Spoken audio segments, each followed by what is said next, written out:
s'il y a des jeunes entrepreneurs qui nous écoutent, une grande erreur que je vois chez les entreprises qui existent depuis moins d'1 an, 2 ans, 3 ans, elles sont tellement obsédées par l'acquisition, d'avoir les premiers clients, qu'elles se disent le moyen d'avoir des deals, c'est être agressif au niveau du prix. Ils runnent leur marge, mais ce qu'ils oublient, c'est que pas cher égale pas bonne qualité. Ouais.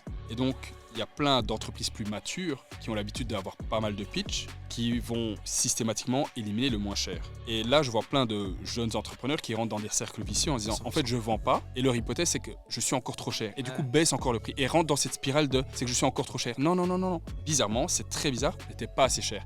Et je parlais de clients en SaaS que j'ai aidé en Belgique, voilà, qui a déjà dépassé le 1 million d'euros de chiffre d'affaires, et qui malgré tout était encore pas assez cher. On a augmenté les prix et il y a eu un effet incroyable sur l'acquisition, sur le taux de conversion, parce qu'il commence à être perçu comme étant beaucoup plus sérieux. Ouais, puis finalement, ça filtre aussi la qualité de tes leads. Exact. Il y en a trop qui pensent que pour avoir des leads, il faut être pas cher, et du coup, réalisez qu'en étant pas cher, vous êtes perçu comme Ryanair. Alors peut-être vous faites un truc incroyable et que vous pouvez arriver sur le marché en vous positionnant comme Emirates. Ouais, mais surtout, en fait, je trouve que quand tu as un bon pricing, parce que c'est pas juste une notion de prix comme tu le disais, ça protège ta marge, ce qui fait que tu peux aussi assurer de délivrer une meilleure qualité au client, ce qui fait qu'il est plus satisfait et donc qu'il reste. Et donc finalement, ça augmente même ta valeur sur le long terme. Ce qui finance ta croissance, c'est le profit. Et tu as du profit, tu peux l'investir effectivement soit dans l'acquisition, mais aussi dans ta formation à toi, dans tes process, dans tes outils pour être meilleur, pour délivrer quelque chose de meilleure qualité, etc. etc.